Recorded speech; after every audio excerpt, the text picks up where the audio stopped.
Today I want to talk about the necessity of escape and basically the problem it creates. And the talk's going to be hopefully about an hour long, and we'll get to a whole range of things and describe, many reasons why people can get stuck or face complacency in their lives and become overwhelmed. Really is something I see in clinical practice. So um, it's a funny kind of thing to see people struggle, and to have them, come into the clinic and feel like they're very vulnerable and suddenly change their lives. So this conversation is very important, and hopefully you enjoy it as much as I enjoy giving it to you. So we'll just begin. For those of you who've never really met me before, my name's Themos, and I'm a master neurolinguistic practitioner and a clinical hypnotherapist. And basically, I've been doing hypnosis and NLP for a number of years now after studying osteopathy and Masters of Osteopathy, and I'm an osteopath by profession as well. I also opened two allied health clinics in Sydney, one Bankstown Health, which I'm at tonight, and St George Health, the director of both of those, and we're pretty multidisciplinary clinics with a whole range of different services. So that's a little bit about me and my background. My interest in neurolinguistic programming was pretty much founded on my own personal experience and the things that I went through. So I'm hoping that my personal journey is an inspiration for some of you out there, and really how profoundly it can change someone's life. I'm a testament to that, and it's fascinating. Let's have a think about the context and the purpose of tonight's conversation. So if you consider where we're at right now, there's a massive increase in daily stress levels currently, and work and family relationships, and the financial pressure that we face. So 2021 is an immensely stressful year, and it seems that from people I speak to that stresses tend to grow over a process of time, and we're becoming, overburdened and overwhelmed with the stresses of our lives. And particularly when it comes to, financial security and relationships, these things have been important forever. But given the growing pressure on families and people in general, it's no wonder why we're seeing an increase in problems in the community, and mental health's a growing problem. There's also this newfound, well, perhaps not so new, but a growing trend towards social responsibility and the problem of solving things that are greater, or problems that are greater than the individuals. And what this means is people now are finding themselves trying to look at problems that I believe are way too beyond the individual's solution capacities. The best example is that Greta Thunberg, who, as a young woman, is trying to solve the world's climate issue. And you can see the cost of that on her. I mean, it's a noble cause, but it's impossible for one person. And sure, she's, taking action and doing the right things, but that emotional toll and that responsibility that people find themselves in with this social responsibility, I think, is a growing issue, and it accounts for why we can become stuck. There's also the growing influence of social media and the pressure that it creates. I think awareness into things. I personally don't watch the news, and although I'll often talk of it for those who know me, but the getting into social media definitely highlights problems. It certainly creates awareness into things that in a cave out in the bush or somewhere where you're not really prone to the vulnerability that problem can create. And clearly, the elephant in the room is COVID. We're here. And the overwhelm of conflicting information, conflicting stories, and different philosophical beliefs, both spiritually and scientifically, and a whole range of things. And we all have our opinions on those, and that's not the purpose of our conversation. And the final one is the context of individuals' personal development and growth, and there's a growing responsibility as we develop through our primary early years, and as we move off into the growth stage of our psyche. Really, we can go through the internal struggles of what it's like to step out of the child and into the man or woman or the adult that's responsible. And these problems are something that we see, and they're typical and common amongst people. So that's pretty much the context for tonight's talk and where we are in individuals. And clearly there's a whole range of personal issues that come in, and we'll try to tend to some of those. But so the talk's titled the necessity of escape, and I want to highlight why we need escape and what its purpose is and why it's important to understand. And so escape falls into a broader category, as I say, of resources that allow us to feel better, feel relieved, feel eased, feel comfortable. And this is essential with a growing sense of what we call background noise. And you've got to find a way to shut it off. Our minds are immensely capable of analysis and overthinking and continually looking into the past for I guess answers, and we must find a way to cope with that. It's immensely stressful, and given the context that I described earlier, it can be quite difficult. And another important thing is that your behaviors that are geared towards relief are highly or heavily relied upon by your unconscious until they become habitual. So what does that mean? It means that things that are easy or feel easy or reward you with ease, escape essentially, becomes habitualized. It's something that we just do and we go for without awareness or attention. It's so easy to grab the packet of crisps or to just pop open an alcoholic drink without the conscious processing or thinking that goes behind it. And the idea behind that is your autonomic nervous system, your deeper mind, really likes to utilize the resource of this process because it's an important part of us, and it allows us to regulate our system and give us the ease and peace and comfort that we really do seek. And importantly, there is huge value to the benefit that it provides. And we're going to talk about this in some great detail in a moment, but essentially escape is this thing that we all need. And what we're going to get into, which is the next point, is that it's a necessity of our core existence. It's an essential component of us, and we're going to talk in great depth of a model that I use in clinic, the core needs model. But we fundamentally seek escape as an essential part of our own selves, and importantly, that means that we will never find a way to relieve ourselves of that necessity. It must be there, and we'll discover ways to make it resourceful in a moment.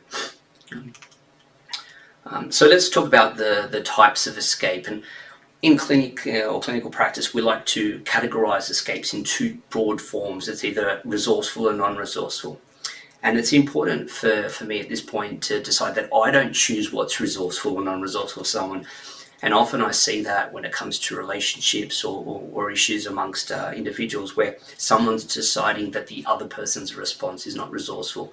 And that's a simplification, I think, that may or may not be valid, but I prefer to allow the individual to determine whether their resource is helpful. And there's a reason for that. But we could generalize and say that some resources like exercise, meditation and reading, walking, watching TV, socializing, sports and learning, all these things are generalizable to be resourceful in the effect that they give us something that is of huge value, and escaping through that process is an important part of our day-to-day lives. A non-resourceful behavior, not judged by me, as I said, but typically what people would come in and complain of would be something like drinking or self-harm, compulsive disorders and anxieties, drugs and alcohol, which we're seeing lots of, shopping and spending unnecessarily is a common one. And non-resourceful behaviors will and can manifest in mood-type disorders, and I'll explain to you the process behind that. But it's the moment that we become disrespectful of the necessity to escape, we start to see the manifestations of a variety of behavioral disorders, your anxieties and depressions mostly. So the purpose of this is to understand how we can start to exclude or include the two categories of resourceful and non-resourceful, and then place you and your behaviors into one of those categories. Now, importantly, and we'll understand what we mean by non-judgmental, non-resourceful behaviors. If someone's going through a really hard crop and it's extremely difficult, the idea that they may not need to escape with alcohol or a cigarette is very, I guess it's neglectful of me to expect them to be able to do it another way. And what I'm more interested in is, are they willing and ready to stop that behavior? And I think that's very important. So if you've got someone around you who is doing something that you may or may not like, it could be worth considering that is their form of escape. And finding a way, as you may learn tonight, to resource them into other avenues is obviously more important. But sometimes people don't have other options, and that's really important for me in clinic and to try to help them. So we're just going to talk now of something that I think is really important too, and it's this sort of what we call a presupposition in linguistic programming, but the idea that there's a distinction between what we intend to get in behaviour and what we actually get, or the outcome. So the intention, if you consider it, is the purpose. And when I describe purpose, we're looking for the highest purpose. We want to go up to the most core value, and usually we're looking for love and peace and safety and all the things that I think we deserve. And the important acknowledgement is that all your behaviours are positively intended. Okay, so it doesn't matter whether you're, so unconscious behaviours, they're positively intended, that you deliberately are doing things to help. Okay, what you're choosing through your responses, through your actions, through, whether it's drinking that drink or eating that food or avoiding activity, it's not designed or intending to hurt you, but it may be. So there's a distinction between what you're trying to get and what you do get. And the intention of a choice doesn't always give you the desired outcome or benefit, as we described. And just to clarify the slides, the intention of the behavior is what we seek, and it's always positive, and that's what we're trying to get. Okay, and the outcome is what we actually get, and that could be both positive or negative. It really depends on the circumstance, because it could be resourceful or non-resourceful. And if you think of it, let's go through some categories here. And I've got, so anxiety, now people would say, well, what's the positive intention of anxiety? What would be the benefit of being anxious? Well, it's typically to provide someone with a high degree of certainty and security. It's there to protect them from the vulnerabilities of dangers of their day-to-day lives. And we'll all know that it doesn't protect them from anything. In fact, it makes you feel more and more vulnerable. But the intention is safety, and the outcome could be misery. But that distinction is very, very important, because it allows someone to acknowledge what they're doing and, importantly, start to change their behaviours to make them feel better. So again, it's also important to recognise, if you're spiralling with some of these behaviours, or you might know someone that is, to start to explore what the intention is. Like, what are you really trying to get? I know straight out from years of this work, not one part of you is deliberately trying to hurt you, despite what you believe. It's absolute fact, and we will explore it in more detail in a minute. So, so this is, you'll be able to see now what we call the core needs model. Now, this model is a derivative of different types of works from in psychology, clinical psychology, but this is a modeled adaptation from Anthony Robbins or Tony Robbins, which I absolutely love and I use often in my clinical practice. And this summarizes so many people's problems in a really simple and effective way, and I'll go through it. So if you look to the top sort of left where it says safety, now if you think of, there's this paradox between the essentialness of safety and what safety can provide us, and risk, okay, or change or opportunity and adventure. And these two opposing sort of sides are the common day dilemma. We have within us two opposing physiological forces that desire things in the opposite direction. Okay, and the idea is that all of us, you included, me, anyone you know, requires both of these things. The classic problem I see, and the main issue that we face in the clinical setting, is that people are being safe when they should be taking a chance, and people are taking chances when they should be safe. Okay, so it's the lack of clarity around the individual circumstance, the individual moment, that makes people, I guess, stuck. Now, if you think of ways to establish safety, you can see there's escape, as we mentioned. So all these behavioral responses, whether it's resourceful, reading a book, or unresourceful, gambling your week pay, all of them are designed to make you feel relieved. They're not to make you broke. And in an attempt to gain this sense of avoidance or safety, we can spiral out of behavioral control, and that's what we'll get at.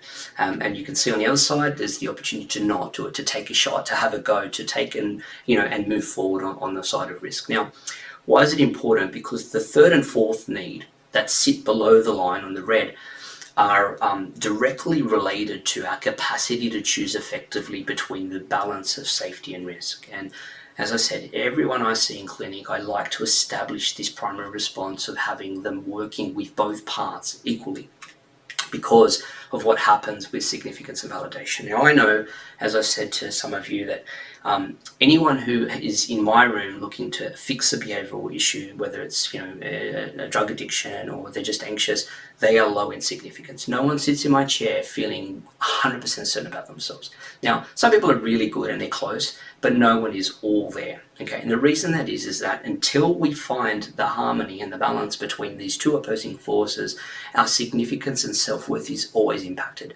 because we're not choosing what it is that we want. We wish we did it, but we can't stop. Or we wish we didn't do it, but we have to do it anyway. Now, these things make us feel less than perfect. Okay, and this is the pitfall. Because the moment we start doing that, then what happens, our self-connection and self-worth is diminished, and then it affects our capacity to love and connect. Now, as they are inverse relationships and they affect each other, so too does a love and connection impact on your capacity to feel self-worth. So let's try the stereotypes as I do, and you'll think of the idea of the poorly significant woman who doesn't have respect for herself and thinks that she's not worthy. Okay, now she has more often than not is choosing behaviors in an attempt to create and gain safety. She's overeating, she's avoiding, she's perhaps anxious and suffering, and she is finding it difficult to take risks and change, because the safety net of sitting in that side is overwhelming her to the burden and loop, which we'll discuss. What that means is that she will then lack sense of worth and safety, and sense of significance and validation within herself, because her actions are not attributing her to a higher purpose and value. And this risk places her at the stereotypes of the relationship that is either narcissistic and vulnerable. So she is then told by an abusive partner that she's worthless because she feels it. Or alternatively, she's respected and loved by her partner and doesn't feel it because she's not acting out in her own responses.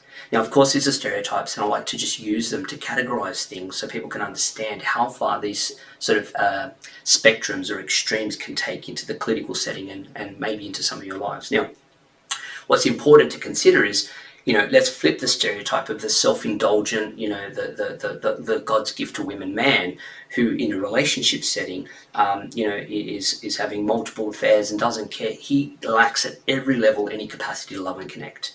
His self-worth is so low. It may seem like it's extreme. No, he has no self-worth. And he seeks external validation to try to get it. So he goes off and seeks connection, meaningless ones, to feel good about themselves. So enough about the stereotypes and the sort of ways in which we apply them.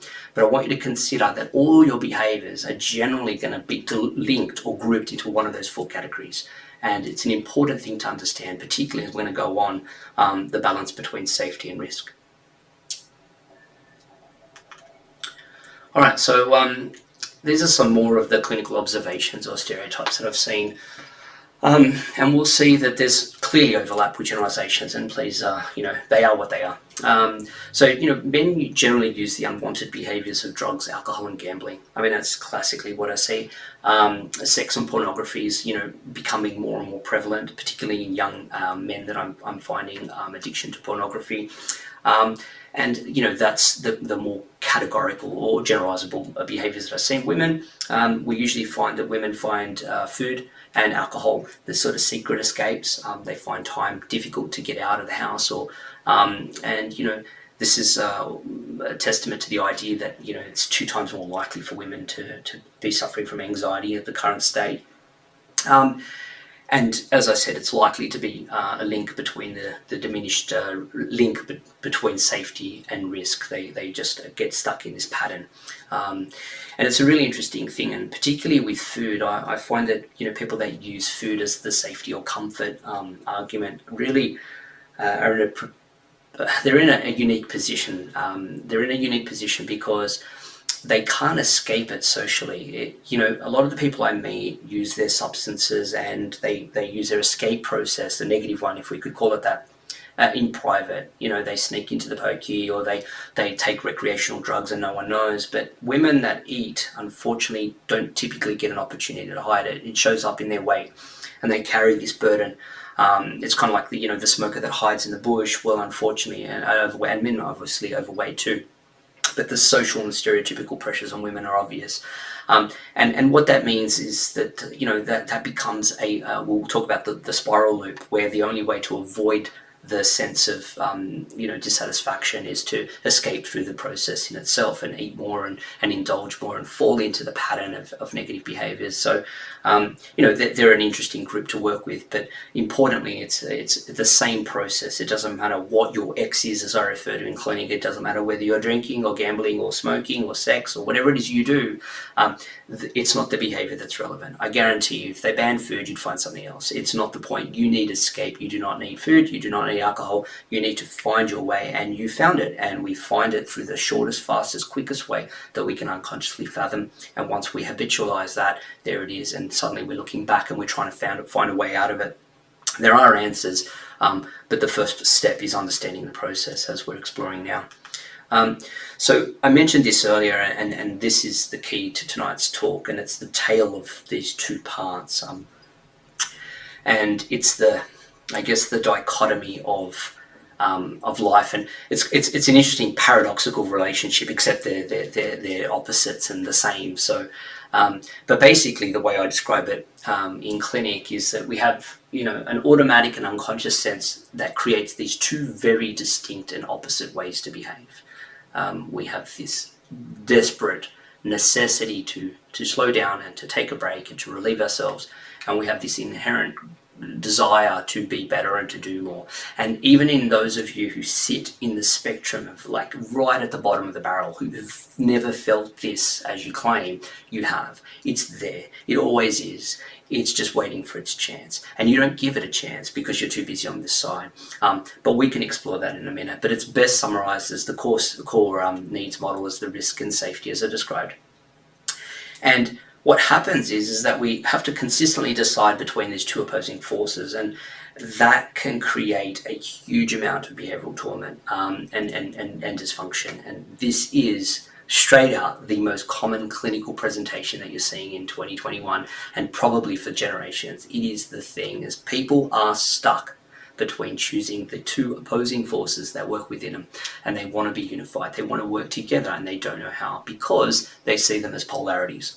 And they work in all of us, except some of us have either been fortunate to not habitualize negative habits, so they haven't really gone to the rinse and repeat of the safety, or they've worked it out, or they've just been resourceful and quite fortunate. Either way, it's clearly not all of us are in dysfunction. Some of us are doing fine and well, but we're going to explore in more detail for those of you who are looking to help someone else, or at least to help yourselves, and what this means and how to solve it, I guess. So let's explore the part of us that desires safety. And this part is really powerful. Okay, this is the majority of people I meet in clinic, and it overrides the opposite part in its entirety. It's a heavy, bogged down weight. In clinical practice, I do a technique where we integrate them, but this is always seen as dark, heavier, uglier, whatever you want to describe it. And I refer to the hand because we ask in the clinic to metaphorically bring them out, but these things are sitting as part of us as a deeper unconscious process. So just resonate with the hand idea for a moment.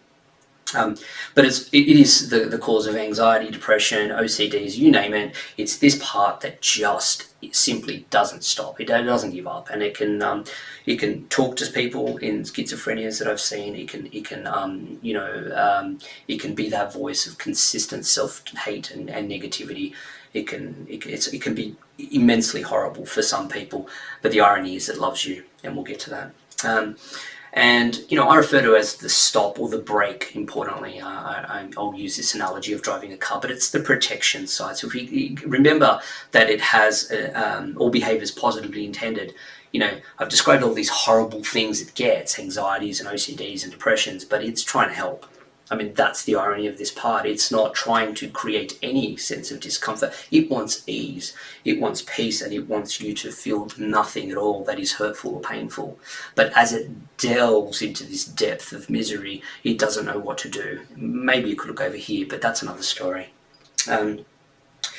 Most people who are stuck using this part find it really difficult to acknowledge its purpose, and that's understandable. I mean, when you're at the bottom of your own barrel that you're digging endlessly, and you're voiceless with this opposing view, it's very easy to hate yourself. It's very easy to be judgmental and critical of all that it provides, because you don't see the value, or you may not see the value of what that part of us is trying to do. And I was asked, what's its purpose in the clinic? And the first thing, I don't know, it wants to kill me, or I don't know, it hates me.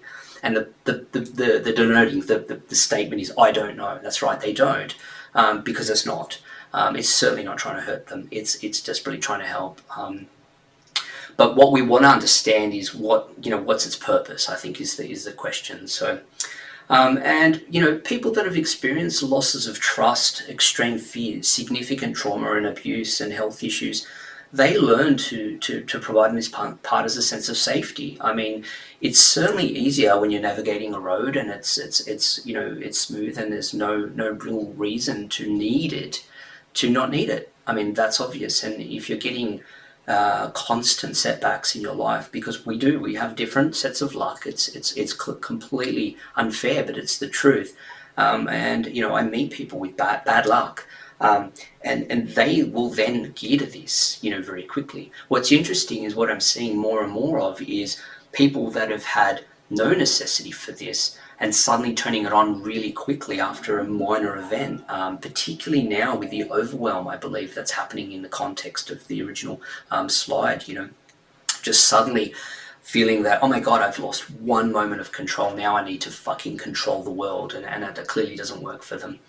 And these people can habitualize this brake mechanism. I mean, they can start to rely on it until they're not actually safe anymore. And at that point, they're vulnerable, and they become, all the things we described, and anxious and so forth.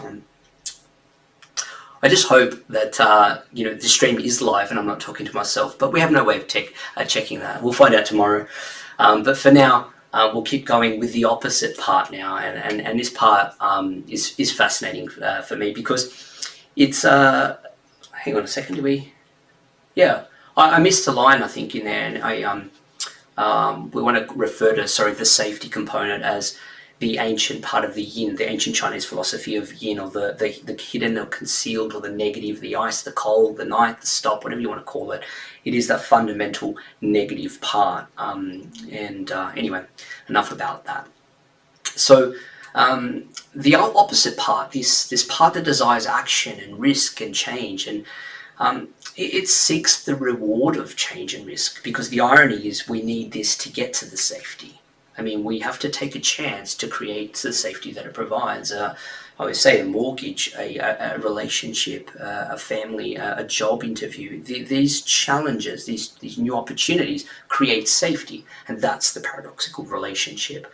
And I refer to it as the accelerator, or the movement. In the ancient Chinese philosophy, it's the yang, and it's the open, the progressive, and the hot, the chaos, as Jordan Peterson refers to it. But it's this idea that we need this more than ever, but we're using this more than ever. And what I find in almost nearly, barring one clinical setting, is that the clinical patient I saw, is that this side is always the dominant side for people that have behavioural issues. When people are dominating with this and leading with this, they are okay. It's a fascinating but it's true. It's when they're bogged down in not doing what they should be that they're stuck. And they're just not resourcing this part enough. But here's the irony: this part is quite complacent, because it sits there and blames the other side. Well, you don't let me, but it doesn't take the action or the steps. Every time it has the belief that, a fleeting moment of motivation of like, what, I might do that, I can't be bothered, right? So it needs to step up and hold itself responsible and accountable to what can happen when you take action, okay? And more often than not, we can assume that its intentions are positive, just as this one was. So unconsciously, all intentions are positive, and it usually not only has a positive intention, but more often than not, it has a positive outcome too. there's always a learning opportunity by using this part of us, as I refer to. So it's generally the safer bet, or the better option. But people who are in control, they navigate this precariously. They're in control of it. They don't let it go to recklessness. And I always say in clinic, the bipolar, the manic and depressive states are clearly categorized by this, but there is no value in being manic. There's certainly no value in being reckless. Okay, and the recklessness that this can provide is the exact reason why this one doesn't trust it. So this is the problem that people face. So we're going quite fast, which is really good, but that means I won't have to bore you with any more. But we're going to talk about the role of trauma and past experiences, which is very important. But something I profoundly like to take a twist on, and most people in clinic, and I think most people generally accept that who they are is a position of all the things that they've been exposed to. What's happened to me defines who I be. And to be fair, this is as useful as it is invalid, okay? Because the limitation of this belief provides people with a stop point, or I guess a lack of capacity. It deflates them, and it removes them of the personal responsibility of movement in a positive direction. And in the context of what we learn, it doesn't allow the discord between the safety and action. So what does that mean? It means that if you allow your past experiences to define who you are, you're just saying, well, I need to be safe because, 35 years ago I was hit by a car and now I can't get anywhere near the traffic. I mean, that would be reckless and dangerous. Now, what we're saying is that, or what I'm saying is that position is completely invalid. The reality is you need to be able to look across the road, and if it's crazy traffic like crossing a road in Vietnam, then maybe you decide to stay home. But the idea of navigating your life with both parts is of far more importance than deciding that who you are based on past experiences tells you where to go. And if you're listening and you're holding on to things in the past, and you've made decisions that they are going to stop you from being who you go, just immediately right now, just stop that, okay? There's no value in that. Take the resource and lesson in it. Take the resource and says, well, next time I won't be hit by a car, that's for sure, but I can certainly start to cross traffic, okay? Because the idea that tells you who you have to be is absolutely ridiculous. It doesn't work. And one of the problems that we find is, the idea that when people lose safety through this trust and assault and illness, and then the most obvious resource is to continually repeat it. So the moment that you're more vulnerable, what do you need? You need more safety. So what do? You do less. And you become more anxious and more withdrawn and more stuck. And therefore the spiral continues. And then the continual sort of use of this necessity, and it's, as I said, it's the leading cause of anxieties and depressions. It's just we get to this position, we don't take the action steps, and here we are and we're stuck. Okay, and I honestly believe this. This is the single most common cause of clinical presentations in modern day psychology, and it's so poorly understood. It is just, and it's simple. It's not even complex, and I'm yet to see anyone on that chair ever. And I'm sure you're doing the same, or you could be that one, but who is not resonating with this as a valid and viable option for what is going on in our minds. I mean, this is it just summarizes it to perfection, really. And, an internal trust and balance must occur for the individual to find peace and self-respect. And why is it important? Because the internal trust is the acknowledgement of both parts and moving forward.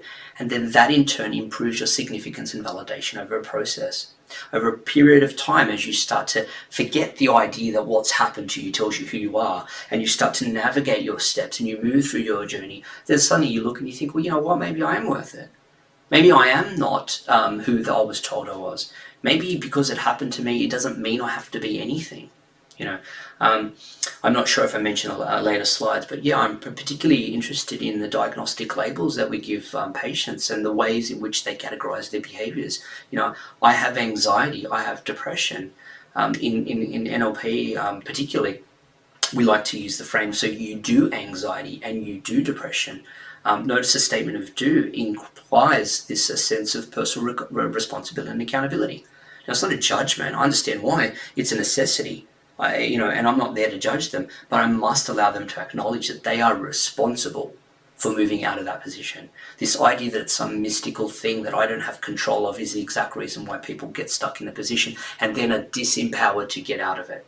And the only option they have is to talk to people about the past problems, like the things that happened, and try to find resource in those moments, and then come to the current one and go, well, I need to be even more safe.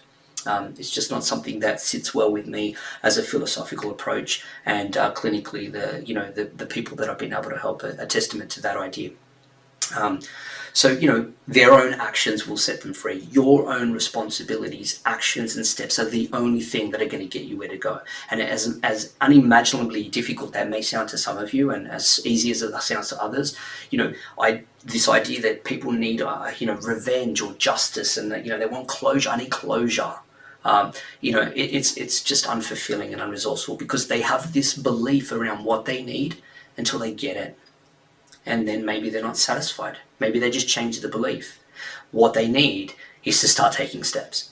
And that is, that's it, really. What can you do about it? Well, I guess I've mentioned this over and over through the conversation, but the first step really is acknowledgement, and it's acknowledgement of a number of sort of things. But the forgiveness and appreciation, I think, for that part is the primary first step of acknowledgement. I've met people that have hated themselves to levels that most people, I'm surprised that they even survived. And leaving, acknowledging that the part of them that even wanted to kill them deserves respect and acknowledgement. And forgiveness is profoundly important for them, because that part, even in that moment, thought that suicide was better for them. It was still trying to help. And knowing that is an amazing sense of relief.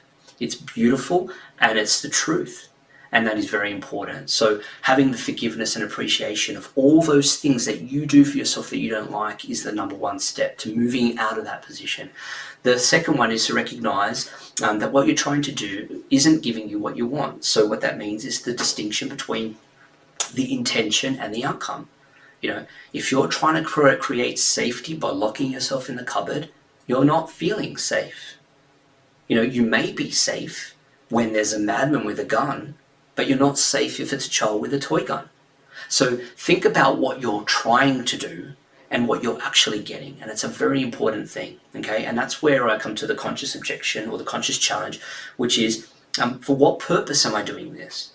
And I ask myself this question often, and I tell my clients to do the same. I ask myself, well, what's the purpose of this? What am I trying to get by doing this? What is my unconscious intention? Am I trying to help myself? Am I trying to escape? Am I trying to find relief? And legitimately, if I am, then it may be the right option. It certainly could be. It's not about judgment of right or wrong. It's the idea is, if that intention is actually going to give me what I'm intending, and that's the purpose, then it arguably is the right outcome, and it's the right decision. So think of that, and think of how you may be able to apply that in your day-to-days. What could you do through your life that allows you to sort of recognize that, what am I doing and what is the purpose of it? Are you sitting on the lounge and avoiding exercise because it hurts? So what's the purpose? To protect you from the pain. What's the outcome? I feel more pain. You feel more incapable, yes? What's the purpose of the second glass of wine? To escape from the pressure and stress of your day. What's the outcome? Well, you feel miserable and sad. You feel overwhelmed, and you certainly feel like you're losing hope because you can't say no. Recognize the distinction between what it is you're trying to get and what you're not. And then you might find that subtly, over your days and weeks and months, as you start to move forward into a new direction, letting go of your past, you may start to see that certain things are more in control. For example, you have a drink when it's been a difficult day. Okay, good. You don't have to drink the bottle. It's just a drink. Because I know if you replace X for an alcoholic with another X, it's irrelevant. So what I mean is that we say insert X here as the behavioral response earlier. It doesn't matter whether it's food or alcohol. You don't need it. You need the escape. And knowing that is asking, well, am I actually getting it?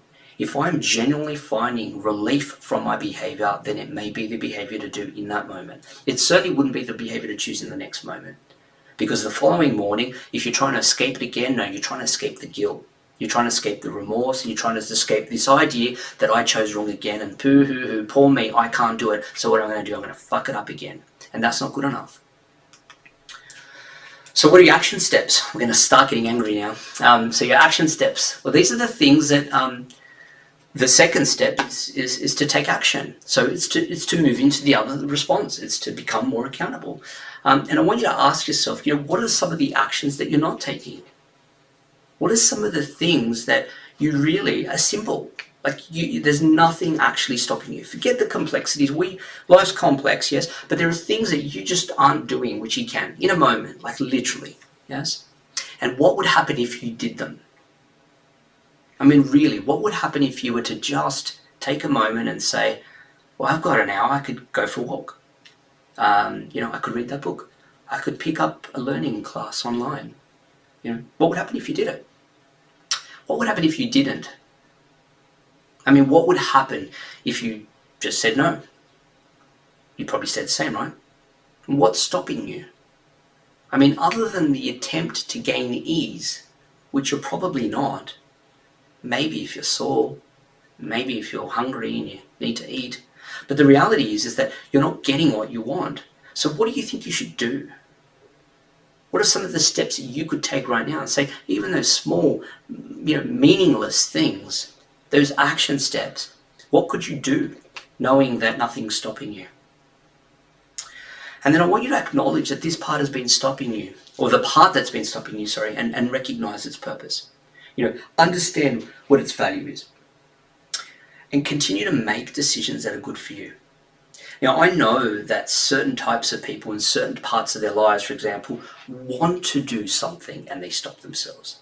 Like they're legitimately sitting on the lounge and think, oh gosh, you know what, it'd be great to go for a run. No. Now, if your brain says to you, I would like to do this, then do it. Just do it. There is absolutely nothing stopping you in that moment. That's the moment where this fleeting side says, hey, you know what, just do it. Just go. Just pick it up and have a go. Go, do it, achieve it, conquer it, have it, take a chance. Because if you do, and when you do, you'll start to acknowledge the process behind that and the sense of significant worth, and allow you to fall out of that pattern. And recognizing that escape can be achieved through resourceful behaviors and actions too. It can be something as simple as going for a walk. Okay? I'm just going to take a quick drink because this has been a long conversation with myself. I hope you all enjoy. I don't know, is there any questions or anything? Yeah, no comments. Okay, all right. I don't know if you know, you can, I believe, it's not working. No comments are working. All right, well, this is a first learning curve for us, but we'll try and get your comments. Honestly, if you've got any questions though, you can drop them through an email to themos@bankstonehealth.com.au or themos@fastlogic.com.au, and I'll try and get back to you. I'm happy to take some questions. That's something I definitely enjoy doing. So, and I apologize because we're expecting to have them up.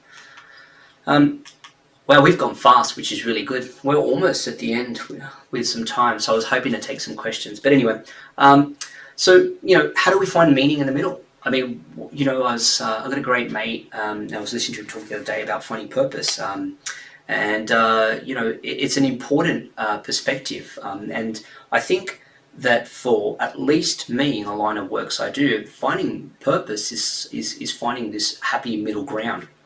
And I've heard various philosophical talks around this concept, and certainly delved deeply into the psychological ones. But this idea that we have to be in the middle is as trivial as it is important. It's sort of like I think it's misunderstood. And what do I mean by that? People talk about balance as this word, and it's an important word to understand what it really means. Balance could mean 100% being on this side.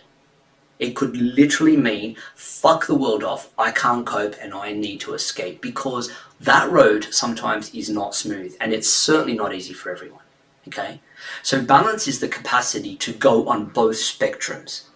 All right, and that's an important thing, because being balanced isn't this ignorant and I think unfair idea that you just need to be in the middle, man, and just hold hands and kumbaya right through the center of the road. No, the meaning comes from being able to acknowledge the value and the importance of being able to navigate the road and deciding on which part you're going to play.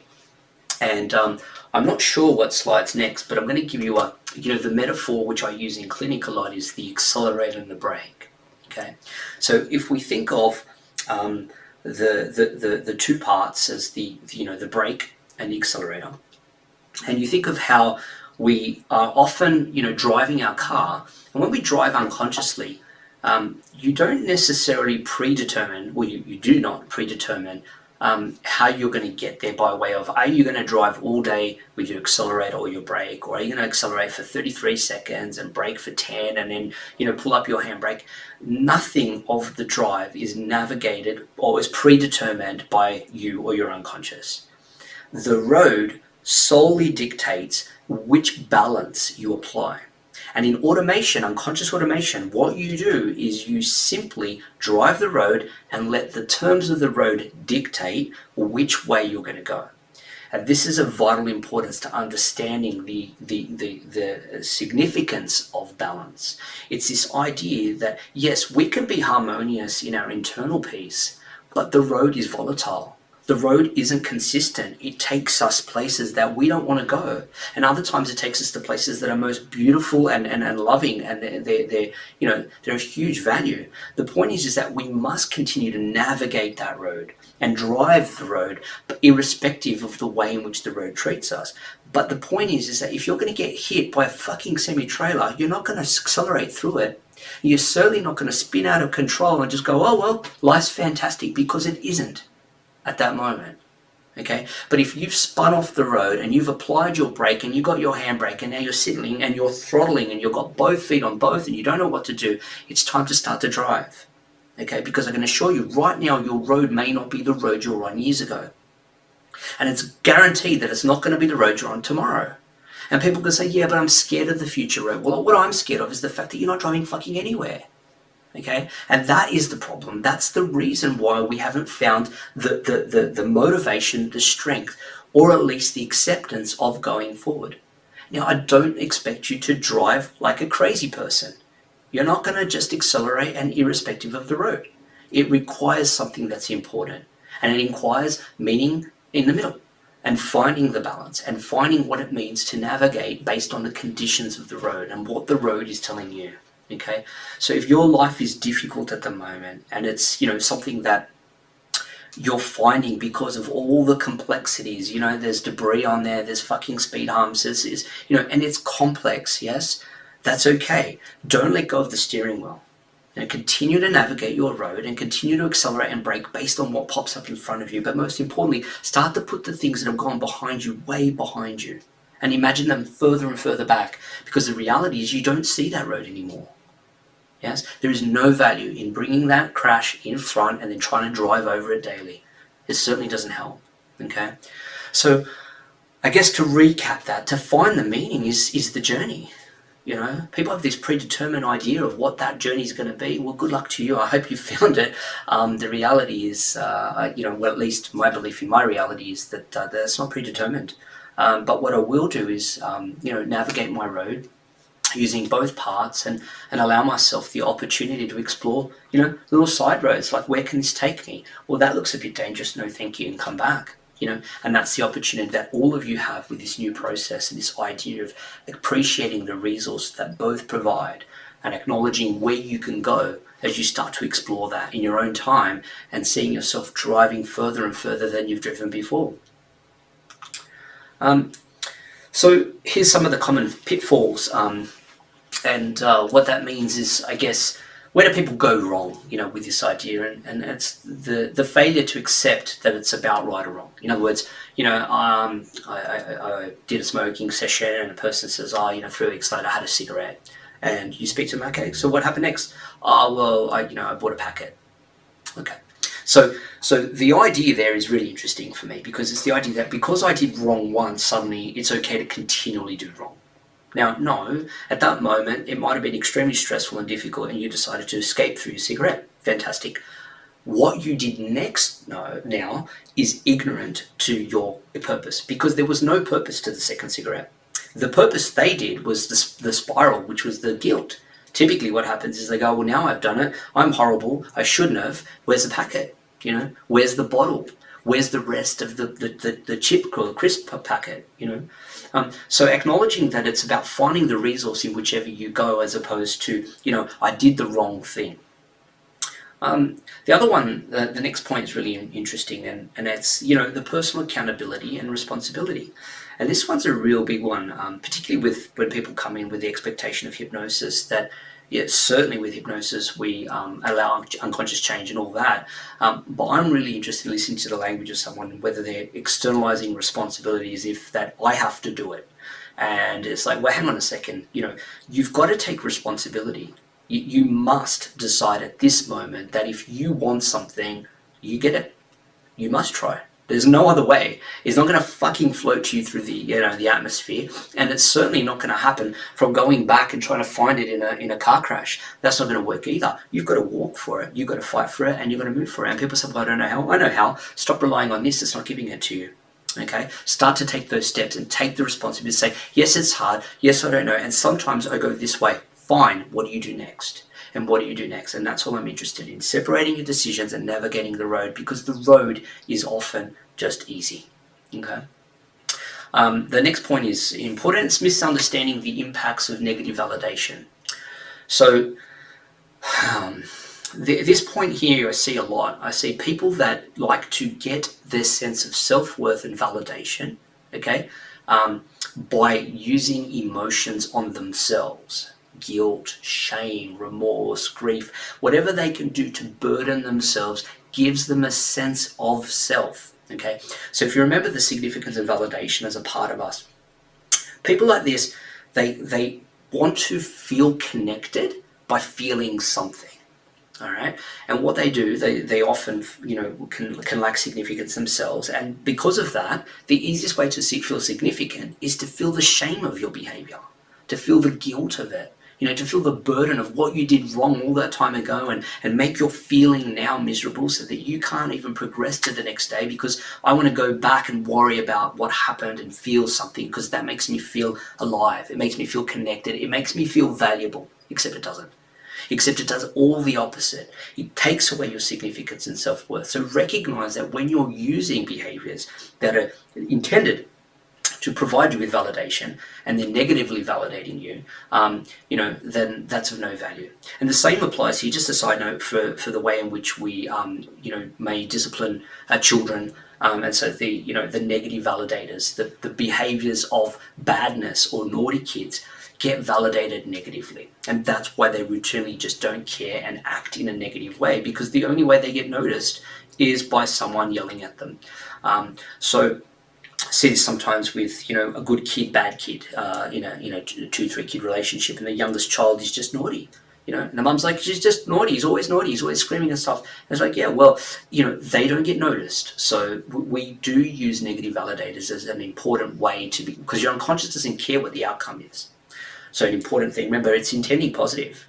Boy gets noticed, doesn't care how.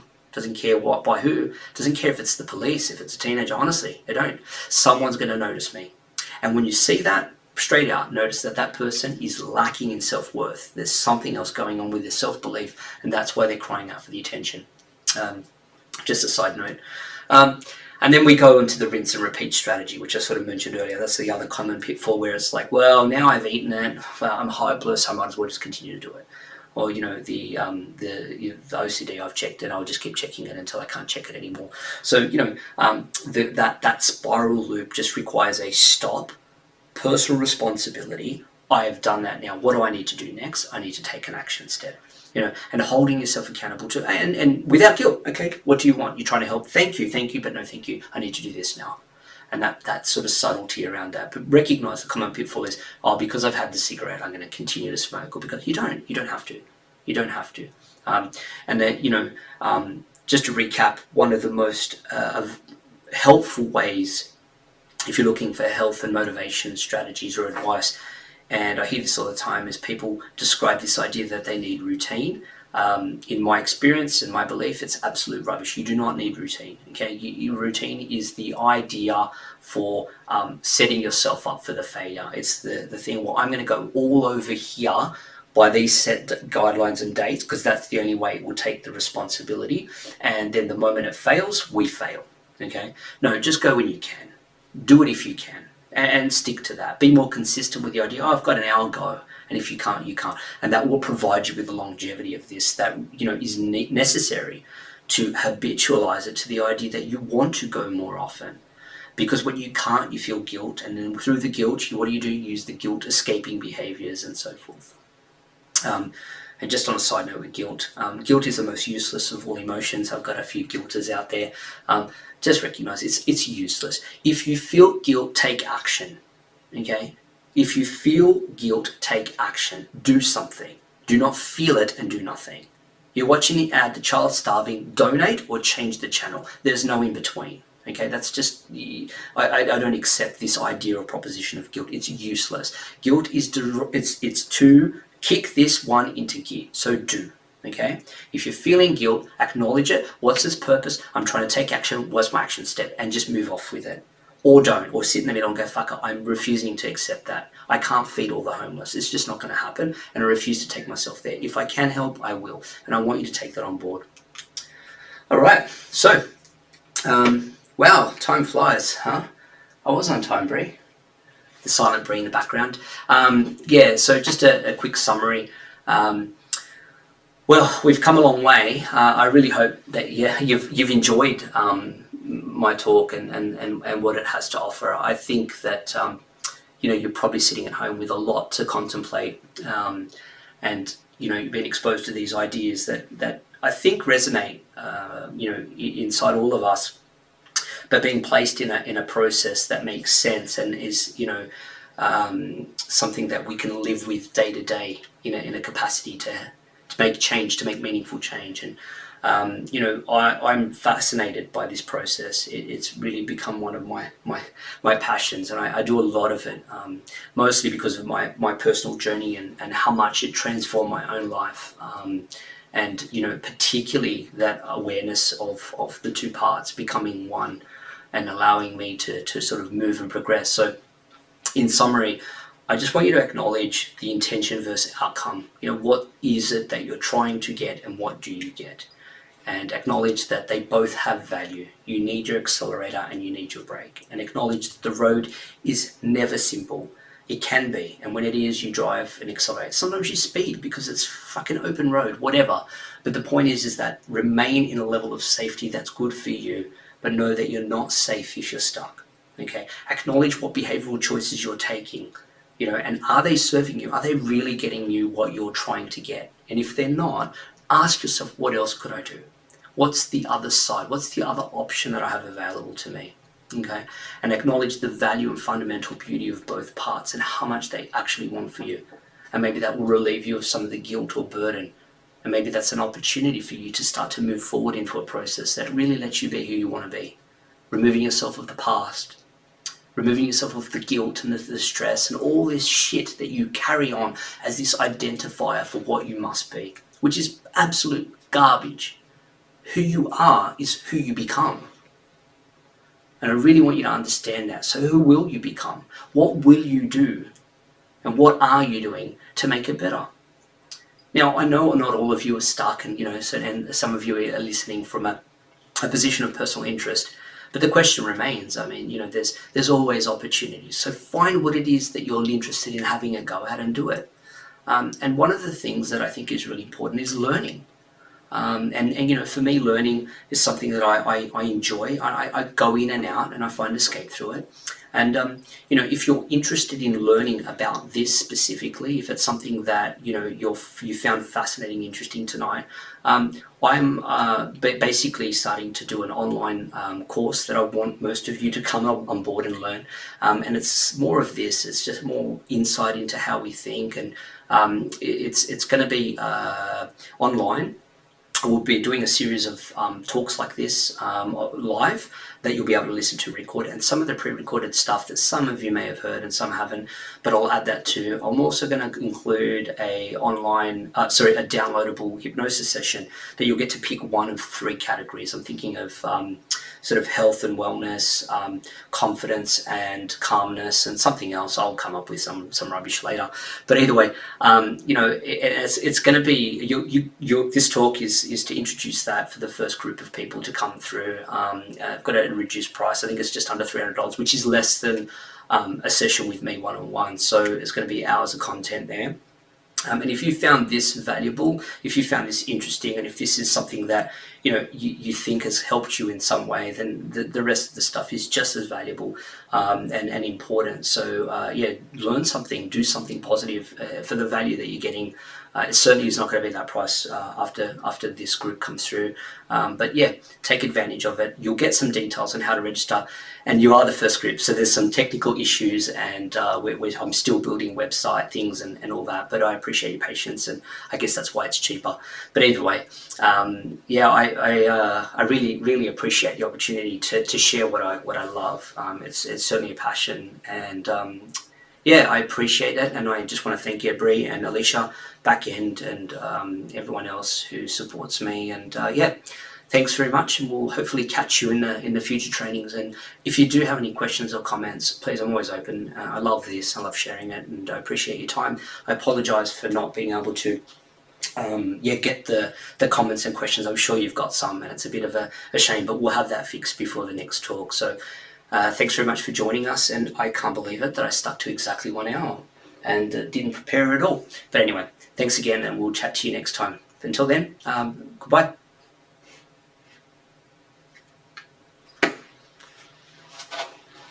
Well, we are fine.